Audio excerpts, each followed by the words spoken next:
Hello, pals. Before we dive into this episode, we have a really important update to share. We were contacted by a company in the US that felt our podcast name and logo infringed on their registered trademarks. So despite how we feel about this claim, Erin and I have made the decision to move away from our previous name, Alpaca My Bags, and our previous logo. And so in the next week or two, we will be launching a new name and a new logo. So get excited because it's going to be good. Don't worry, this doesn't change anything about the content we make. We're still focused on making episodes about how travel can be better for people and for the planet. And just a quick note, please don't DM us or ask us anything about this. Our lawyer won't allow us to say anything more. Thank you.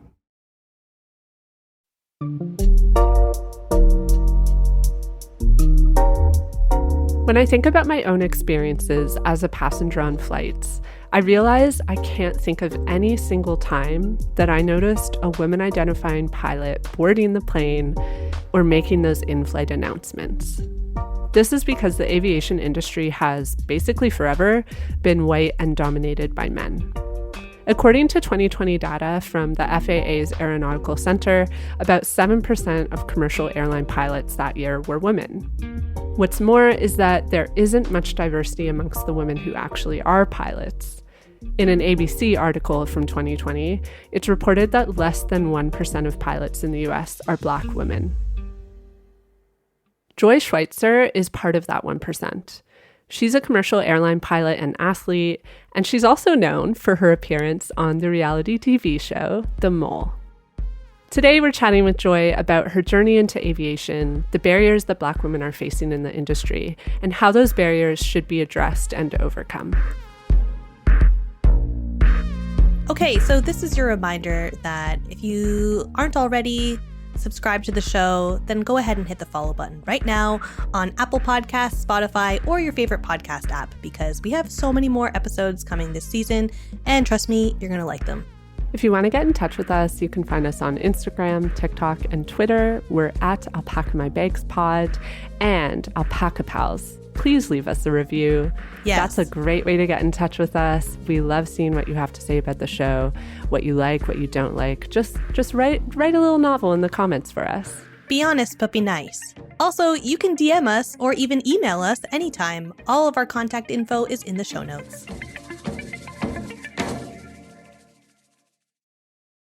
Erin, so an exciting update has come out as of June 1st of this year that Delta is developing the new first-of-its-kind airline seat that allows wheelchair users to stay in their chairs, which is a very, very exciting thing for you and I to hear about. And also, they're in collaboration with Air for All, which Chris was on the show last season. Hey, that's awesome news. Very exciting. So these seats are exactly what he was telling us about. They are a special kind of design seat that folds up, and then your power wheelchair or regular wheelchair can just kind of pop right in and clip in. So very exciting news. I am so pumped to hear about this. Don't really have any other details. I think it's still kind of like in the works to create sort of a concept chair. So it hasn't really been implemented just yet. But to see like a major airline like Delta working with Air for All already and like kind of working on the prototype is like very, very encouraging and like way overdue. So big, exciting news. Yeah. Love to see it. Some progress is better than no progress. Exactly. But I hope they're speedy about it because it, like you say, it's long overdue.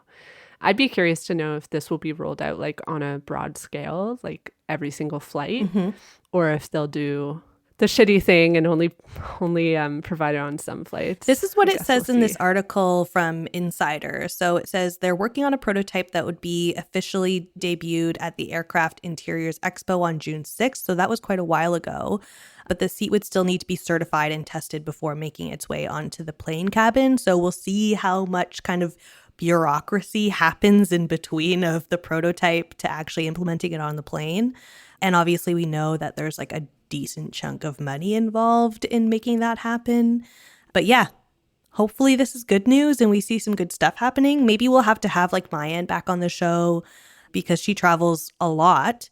And there's a probably pretty high likelihood that if this was to happen, that she would likely be one of the users to first experience it. So if it does happen, we will stay tuned and see if she ends up ever having this experience and maybe catching up with her. Yeah, I'd love to know what the experience is like. So we should definitely check in with her once we know that these are out.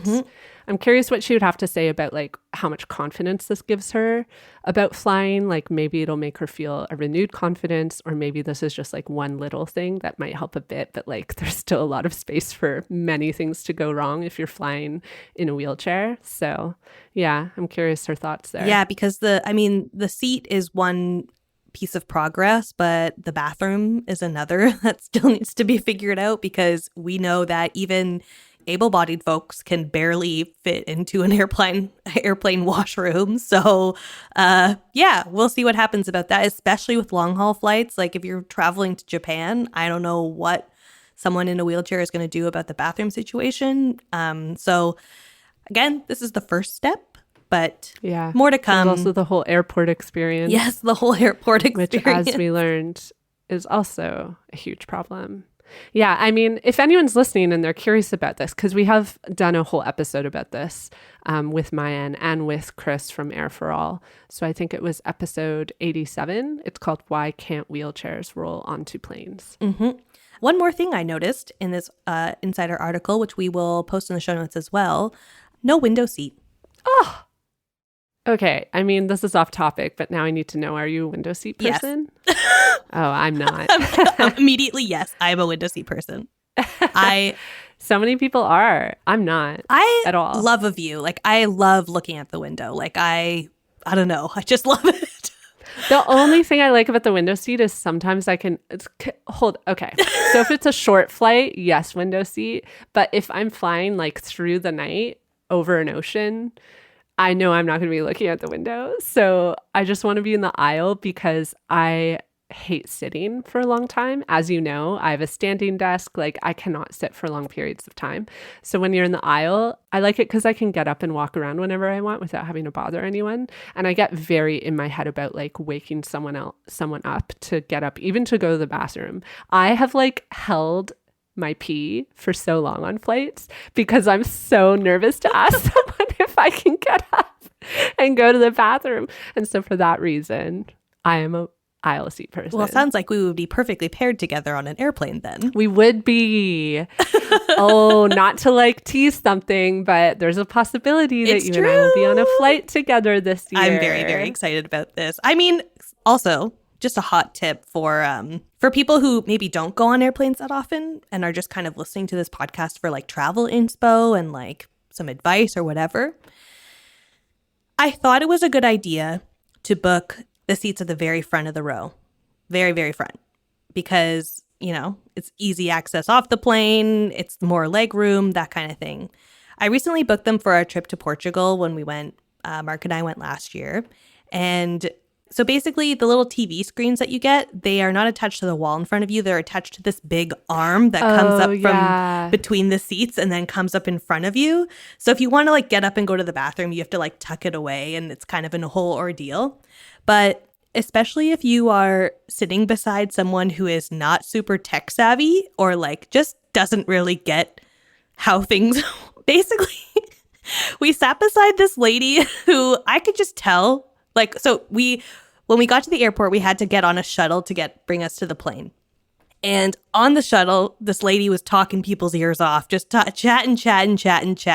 And I spotted her and I was like, something in the universe told me she was going to sit beside me. I just knew it. And then we get on the plane and lo and behold, this lady has the window seat beside me.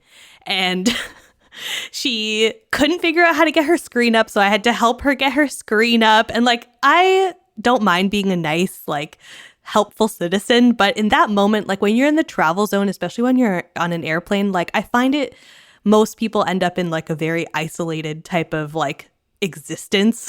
They just like want to get on the plane and get off and not talk to anybody and just do their own thing. So she couldn't figure out her arm. I had to help her out with the TV arm. And then also when you're sitting in the very front, you need to stow your bags overhead instead of in front of the seat in front of you, because obviously there's no seat in front of you. So there's right before you take off, your bag has to go overhead. And then during the flight, you can obviously take it down.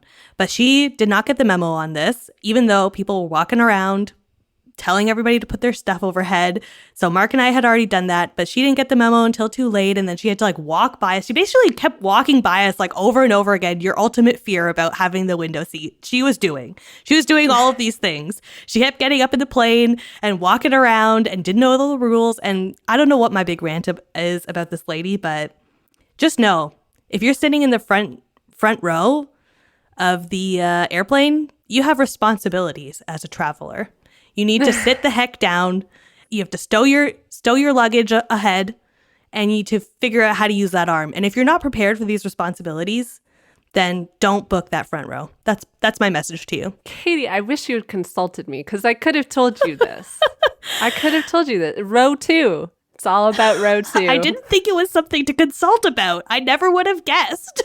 You don't know what you don't know, you know? I mean, I guess like the nice thing is you have like the most leg room, but yeah. I always go for like row 2 to 6 is like the sweet spot, I would say. All right, well, are you ready to chat with Joi? Let's do it.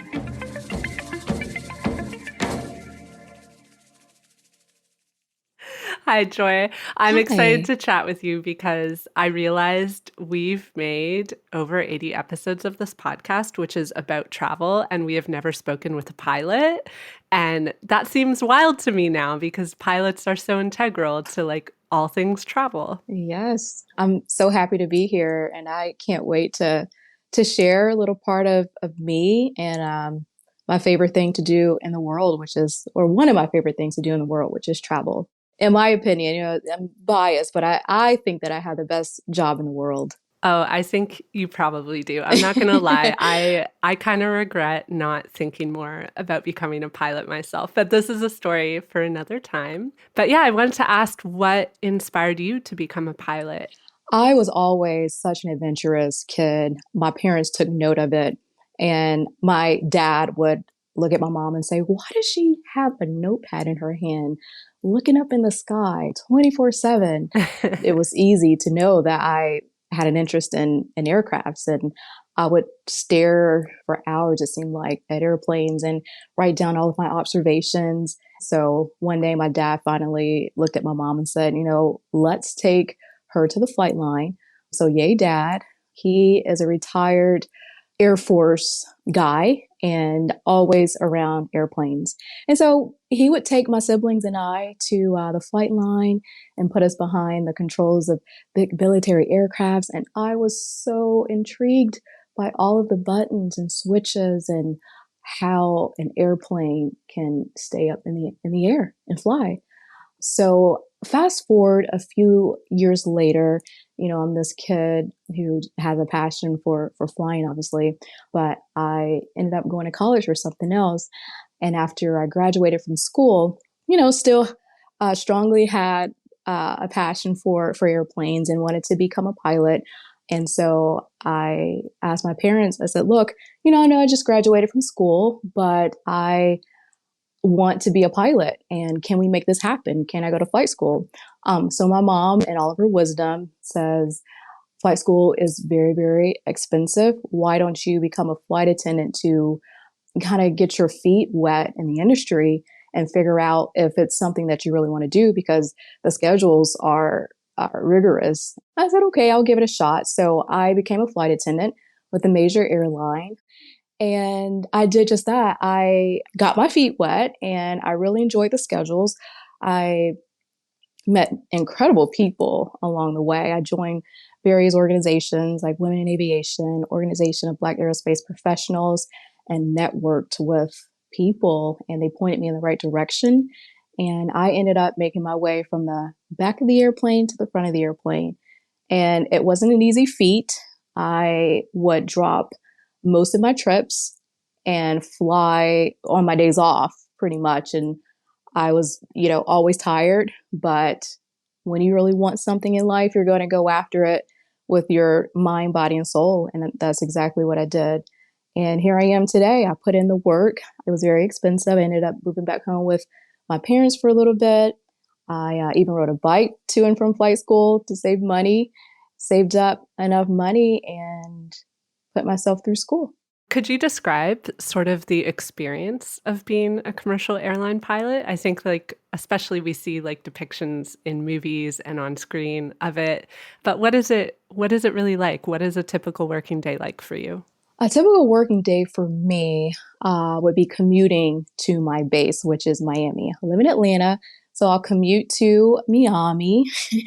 When I get to the airport, I'll have lunch, and by the time I'm finished eating, answering emails, speaking to my husband and son, it's time to go off to my gate and get ready for my flight. So, when I get to the gate, I'll see the flight attendants, the pilot, and we'll establish a rapport, and we'll talk about our day. Sometimes we're with the same flight attendants for a day or two, sometimes not. Maybe it'll only be for just one leg. And we'll talk about all that. We'll talk about the weather. And after we brief kind of in the jet bridge or on the aircraft sometimes, then it's time to go into the aircraft and build my nest. And what that entails is taking out my iPad and setting it up, adjusting my seat, and setting up the flight plan. And then we figure out the captain and I figure out who's going to fly first. 9 times out of 10, he takes the first leg, and then I'll fly the second leg. And then I'll go down and I'll do a walk around. And what I'm checking there is to make sure the aircraft is in an airworthy condition. So you never want to walk around an airplane and see fluid coming out of an airplane. That's bad.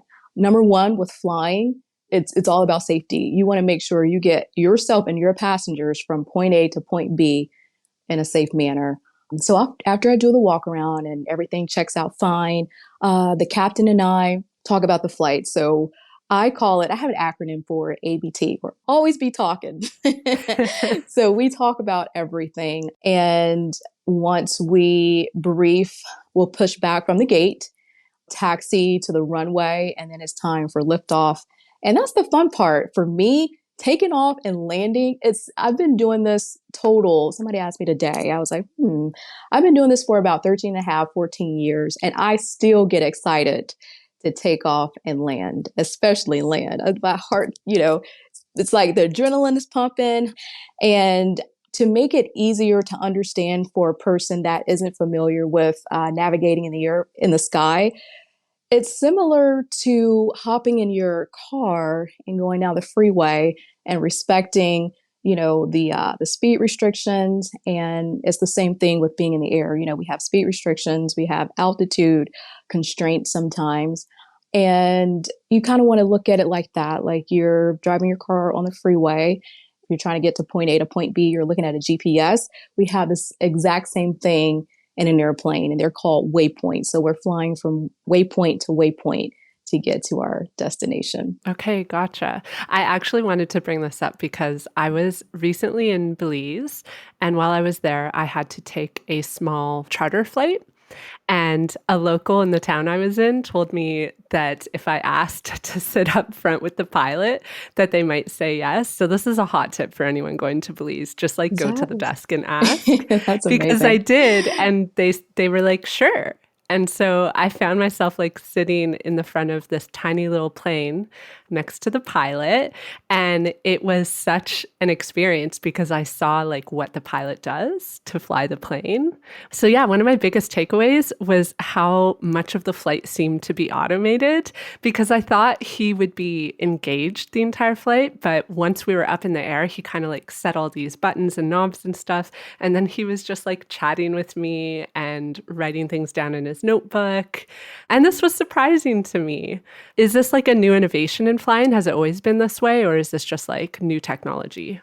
With anything like a cell phone or a computer, a television, those electronic devices are always getting upgraded. So it's similar to aircrafts.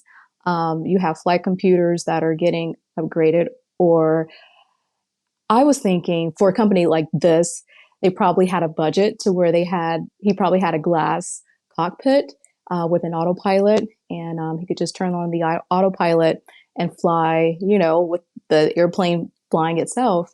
I will say when I first started out, in my flying days, oh my gosh, I wish I would have had that. I flew the antiquated way with analogs, and nothing was digitized at all.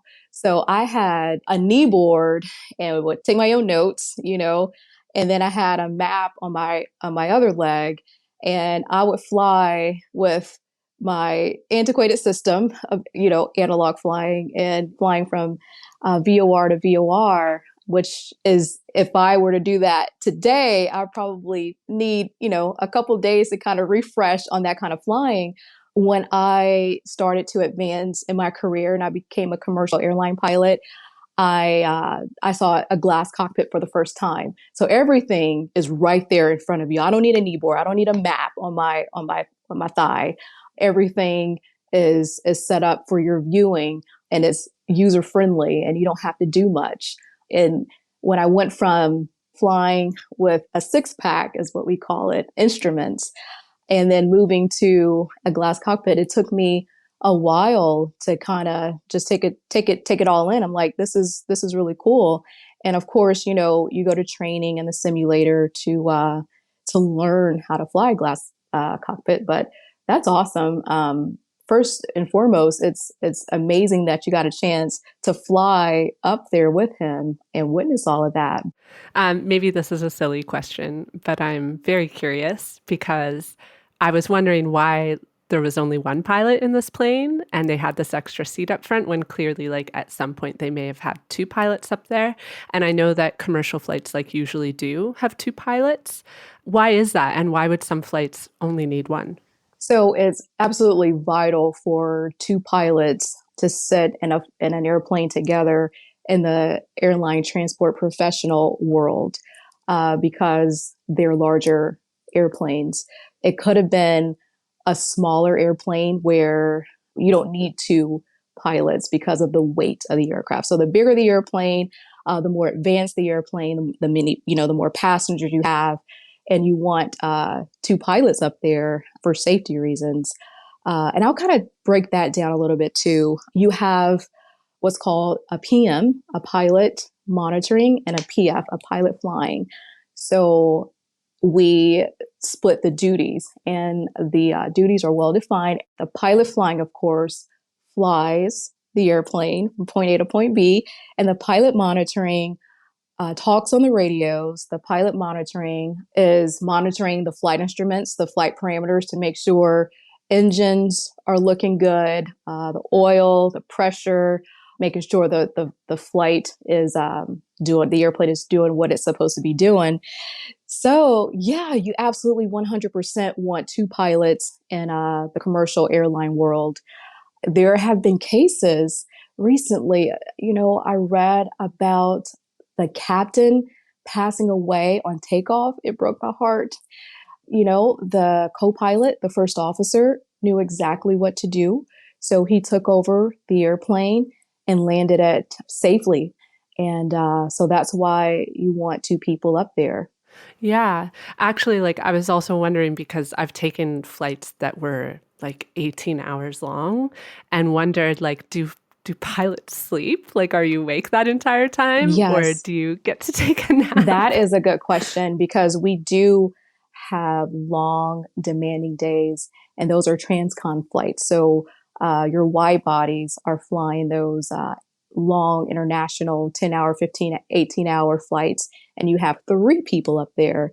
So you have a person sitting in the back, and then you have your captain and your first officer sitting up front, and you do rotate. So on a long flight, you talk about the breaks and how you're going to divide it between the three people. You usually do this before the airplane takes off, after takeoff. So three people must be in the flight deck for the takeoff and landing. When you get in cruise, usually the third pilot will go and take a break for 3 to 4 hours. And then once he or she comes back, then the first officer goes back. And so you rotate it that way. But yes, pilots must be fit to fly, number one. And so resting and taking those much needed breaks for a long flight like that is needed. Popping in here quick, Joi, because you just made me think about just how demanding and exhausting this job seems. Does your body know what time it is anymore or what day it is? Like how is your body dealing with kind of covering the global landscape Sure. and different time zones? That is a really good question. The body is smart. My body knows when I'm home. My body knows when I am flying a transcon flight.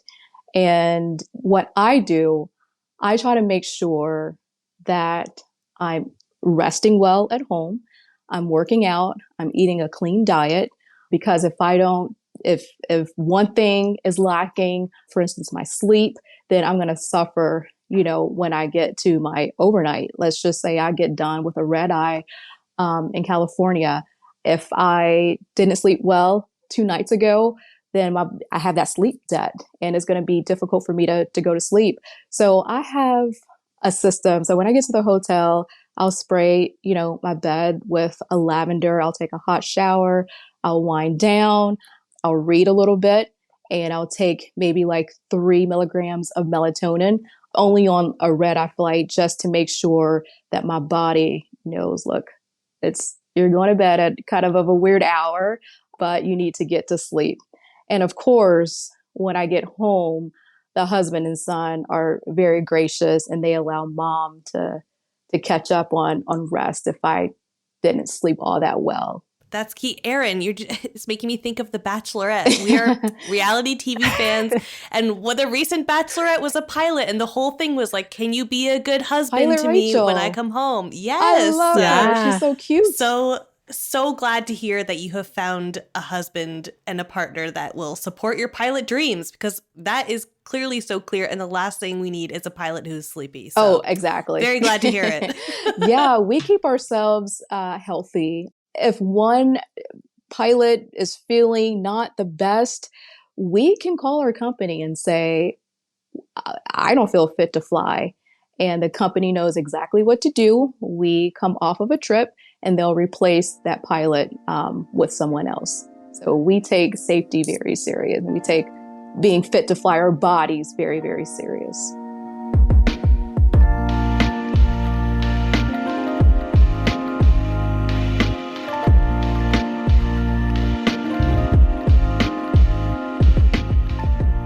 I wanted to talk a little bit about the aviation landscape, mainly because it's for a very long time been white and male dominated, especially in the field of pilots. Even when I think about my own experiences as a passenger on flights, I've realized that I can't think of not any single time that I noticed a woman identifying pilot boarding the plane or making announcements. And I was curious about this. So I was like, okay, I got to check the data to know for sure. So what I found is that according to 2020 data from the FAA's Aeronautical Center, about 7% of commercial airline pilots that year were women. What's more is that there isn't much diversity among the women who actually are pilots. An ABC article from 2020, which you're actually quoted in, reports that less than 1% of pilots in the US are Black women. So yeah, given all this, what does it mean to you to be one of the few Black women pilots in such a white and male-dominated industry? Oh, I love this question. And thanks for asking. It means for me that hard work paid off. It's a dream that I saw through, and I'm grateful for my parents for planting that seed when I was a little girl and saying, you can be anything you want to be. I definitely earned it. I wasn't handed anything. It was hard work. I made a plan when I was a flight attendant. I remember being in the back of the airplane, flying L2. That's what we called it. I took a pen and I wrote on the back of a seat manifest exactly how I would see this dream through. And I remember writing finances, ? Who do I need to call? ? I met this person and should I call this person on this day? So I made sure that I did everything that I wrote on that piece of paper. And back then I didn't know that I was practicing what I made a little acronym called my 4 Ps, put it to pen, picture yourself doing it, put it to play, and then be purposeful. So I did all of that. And I didn't even know I was doing it back then. I started doing this 2 years ago because I needed to get more organized. And so little did I know that these 4 Ps, writing it down, picturing yourself in the aircraft, putting it to, and I actually did that. I would take pictures of myself in my flight attendant uniform and take pictures of myself and make it a screensaver and look at that picture every day and tell myself, you're going to be there one day. And then I put it to play. So as I mentioned earlier, I ended up moving back home with my parents to save money.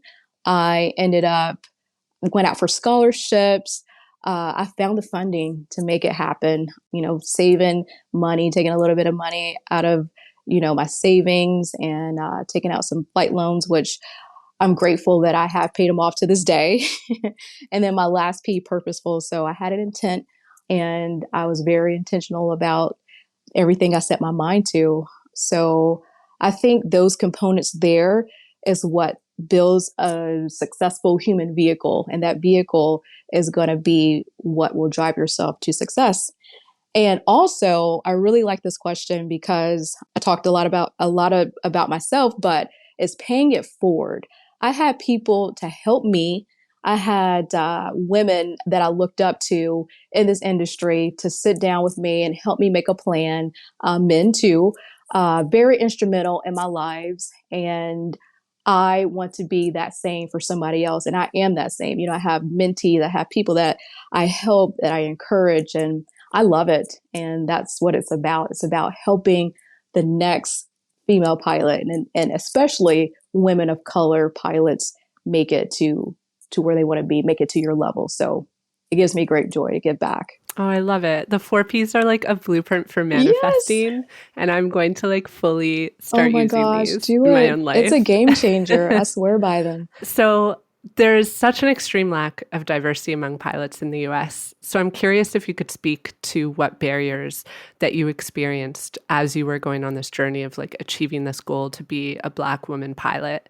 What are sort of the main barriers that you've faced or you've seen other women facing, and how can people be supported in overcoming these barriers? Finances was a biggie for me.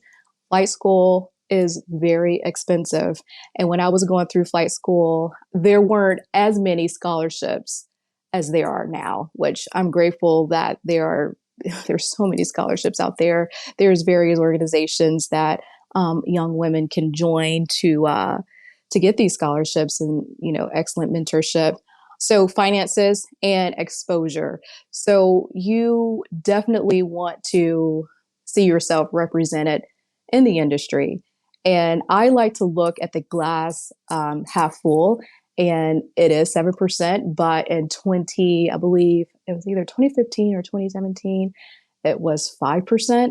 And so as Oh, long wow. as I see an upward trend in my industry, I'm happy with that. I'm always getting young girls excited about it in the airport. And when they come up to the flight deck, I'm like, have you ever has this ever crossed your mind? This is really fun. This is a great career. Like, you get paid to go on vacation. You get paid a lot of money to go on vacation, especially if they're, in their teens, and how teens nowadays they're too cool for school. I would say, look, I was in Boston yesterday in a winter coat, but you know where I would be today? I'll be in Nassau, in a bikini on the beach, drinking a mocktail and getting paid, but with any profession, with anything, you are going to make sacrifices. And I think sometimes what makes some women maybe hesitant is the amount of time that you're away from home. And in the beginning, I was away from home. It was difficult. But now that I am working for my dream company, I have a great schedule. I had weekends off, and I'm able to take my son to baseball and soccer and bit around that. I would encourage any young girl to pursue a career as a pilot. Yeah, I love that. I've talked with other women on this show about breaking into industries that are dominated by men. And something that I've always noticed as a recurring theme is that it's hard to break into a field or an industry when you can't find yourself represented there already. And so it's nice to hear that like you take the time to talk to young women, especially young Black women, and show them that this is a possibility for them. Yeah, and it's not just me. My colleagues at my company, they do it as well. We took a trip to LaGuardia a couple months ago, and oh my God, this was such a powerful experience. The children were about 12. They were 12, 13 years old, and they were so excited about the industry. So we were able to present them with, Mattel sponsored it. We were able to present them with Barbie dolls, and they got to see themselves. They were minority girls and boys, and they looked at me and my, colleagues, and they saw themselves in us. And I loved it. I loved every minute of it. Oh, that's so good to hear. Another thing I wonder about is I imagine going to flight school and even just like your daily experience of being a pilot can be challenging sometimes because you might be the only woman or the only Black woman in class or sitting in the plane. Is this something you've experienced, and is it hard to navigate? Do you experience like microaggressions ever, or would you say like people are really, really supportive? I've experienced both. Just like with any profession, you're going to have microaggressions. You're going to have, a little bit of bigotry, but that's fine. If I could go back and tell my younger self anything, it would be to be secure in yourself. Know your worth, know your power. You're competent, you're capable, you can do anything you put your mind to. You make the haters your motivators.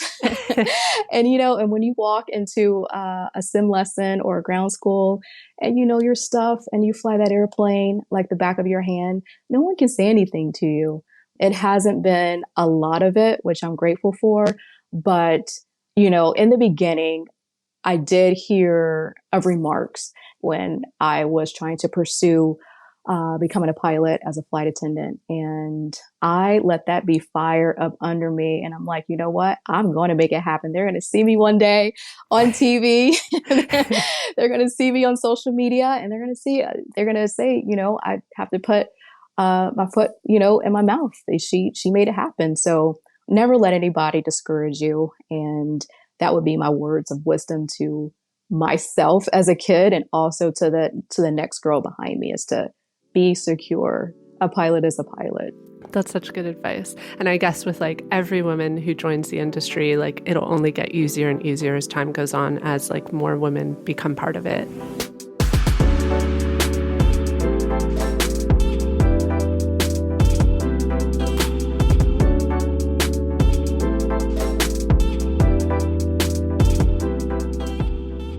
I wanted to talk a little bit about solutions.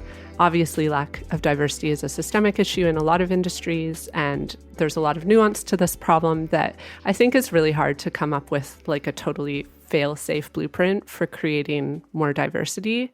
But as a woman who is experiencing this firsthand, what in your mind are some important steps that could be taken to help diversify aviation specifically?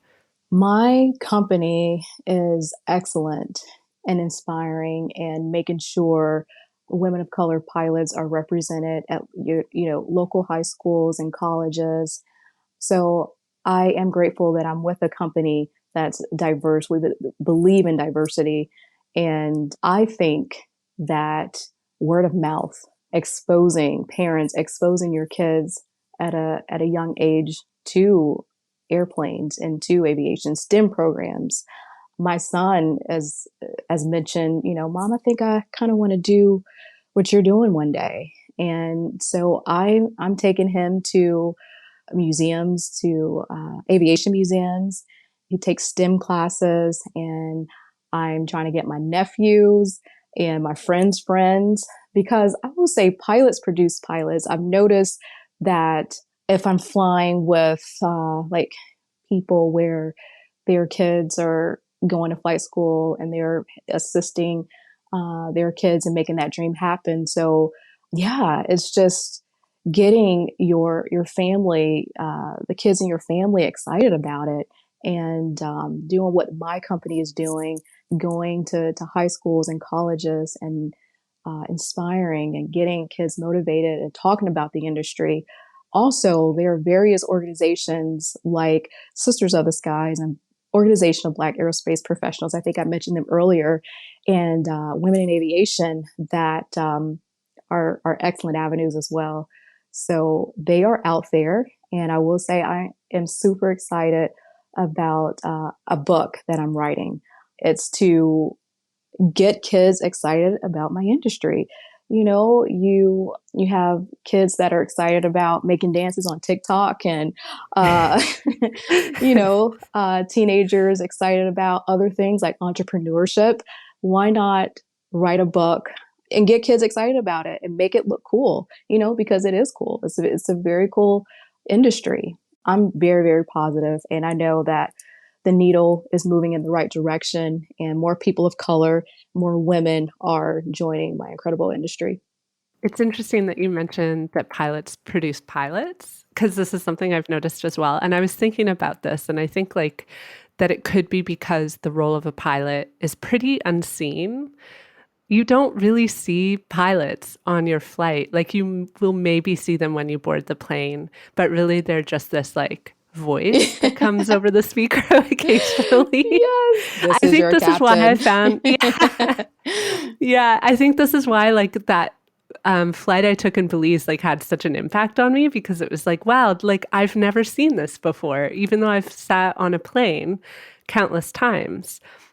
It's interesting to think about it in that context. And then I think also because travel is such a financial privilege, like many young girls and women might not have the chance to even ever take a flight. So the world of aviation can just be like this unknown thing to so many people. And that's correct. Because when I was a kid, the reason why I didn't pursue it wholeheartedly as a kid is because I took trips as a kid, but I never saw. I'd be in the back, and you'll hear the voice, and there'd be times where I would go on the flight deck and be inquisitive, but most kids or young adults are in the back, and they hear the pilot, but they don't see the pilot. So it's just this thing where you see airplanes, but who's behind the airplane, And it's definitely my job and duty as a woman to get my industry out there and prove to young boys and girls that it's just as cool as getting an MBA and studying psychology and engineering. It's awesome. It's Yeah. freaking awesome. I really love how you've been putting like so much effort yourself into changing this. Like I found you through TikTok and was super excited to come across your content because like I hadn't seen any like pilot representation on TikTok before. And then also through your appearance in the Netflix show The Mole. Yeah, I think it's really great how you're using these sort of like untraditional avenues to bring more visibility to especially like Black women pilots. Yeah, for sure. I love social media. At first, I would shy away from it because I'm like, I don't really want to put myself out there, but I can't think about myself. I can't be selfish. I have to share with others, and I have to let an impressionable young girl who may be kind of like, I don't know what I really want to do, but I'm adventurous. I don't want the 9 to 5. And why not make a cool TikTok video about being a pilot? Social media is an excellent tool. Nowadays, in today's society, things are at your fingertips. So using TikTok and Instagram, I love Instagram, and just sharing my awesome career with the world is what makes me happy. And I've gotten hundreds of DMs and emails, and I try to respond to every single one, especially when I got off of the show. Young people reaching out to me about pursuing a career as a pilot. And I try to steer them in the best way I know how. I'll ask questions and, see what they're studying and just tell them to go for it. All it is sometimes is Googling your local flight school, taking an introductory flight to find out if you are even, bitten by the flying bug. You may not even like it, but you may love it. And if you love it, make it happen. I'm actually wondering now, because I'm thinking about this, like to go to flight school, you don't need prerequisites. You don't need a college degree or high school. What kind of education like is required to go into it? Yeah, so and they recently, major airlines recently changed this after COVID, and a bunch of pilots retiring, and then they're hurting for pilots, but they've dropped, I believe every major has dropped the college degree. Now, when I was going through, you needed a college degree, but you didn't need a degree in aviation. I would encourage a young person to start as early as 16, because you have to be 16 years old to acquire a private pilot's license. So the earlier, the better. If you start at 16 and by the time you are 25, you're a captain for a 25, 28, I'll say, you're a captain for a major airline. You're making the big bucks. You have awesome seniority. You can retire a multi-millionaire. You can retire like barely going to work and making so much money if you start at a young age, because seniority is everything in this industry. Yeah, now that you're saying that, I had a friend who was a flight attendant for Emirates, and she was saying that to me because at the time I was like intrigued by this job. So I had lots of questions, and she was saying it's good to start like when you're really young and your body is better prepared to like take on the difficult hours, because as your career progresses, it gets easier. She was like, you need to put in your time, and then the schedules become much more doable. Yes, she's 100% right. Okay, I have two kind of fun questions before we wrap up. First, I wanted to ask if there are any little known facts about flying or about planes or about being a pilot that people don't know that you want to share with us. I heard my really good friend, I call him my brother, say this the other day. He was giving a speech, and he's a captain for a major airline. And in his speech, he said, planes take off into the wind. So whatever you think is a setback is actually a setup for your success. And that speaks, volumes. Go after it. Do it. Don't let anything stop you. Lastly, I think you said you're based in Atlanta, correct? I live in Atlanta, based in Miami, baby. Miami. Okay, cool. I haven't been yet. I need to go. Oh, you need to go? Yes. Yeah. Which brings me to my next question. Can you tell us an insider tip for Miami? So restaurants, must-sees, tours, like anything that you think a visitor should absolutely do when they come to your city? Yes, definitely go to the beach. That's a given. I like Wynwood. That's WYN. WOOD, Wynwood. And it's a neighborhood that's swingy, great restaurants, and, music, culture. They have an Art Basel every year. That's really cool.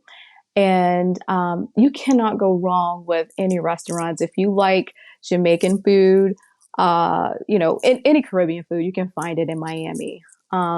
I don't have a favorite restaurant because I'm such a foodie that I don't want to say I like this restaurant and then my other restaurants feel bad. That's fair. But yeah, there's so many incredible restaurants in Miami and Pompano Beach as well. I did a lot of training out of Pompano Beach, Florida. Just go and take a boat tour and just soak up some rays. I want to be sponsored by a bathing suit company because I'm always on the beach. So if there's any affiliates that are looking for folks, but yeah, that's what I'd say. Well, Joi, thank you so much. Before we let you go, can I just get you to share where people can find you if they want to learn more about you? Oh yes, I am the Joi Schweitzer on Instagram, and on TikTok I am Joi, Joi, Ride High. And my email address, because you can email me, I will respond. Most emails. I still have a couple that I'm working on, but I will be responding to those emails. But email me at joyridehigh.fit@gmail.com.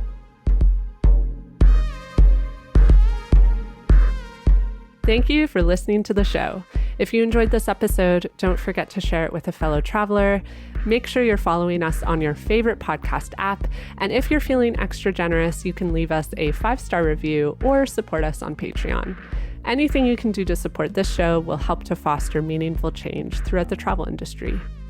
Unpacking My Bags is written and hosted by me, Erin Hines, and it's produced and edited by Katie Lohr in Canada's Toronto area. Our theme music is Night Stars by Wolf Sega, David R. Miracle, and the Chippewa Travelers. If you want to reach out to us, check the show notes for all the info you need. All right, pals, we'll be back in 2 weeks with another episode that unpacks how we can travel in a way that is better for people and for the planet.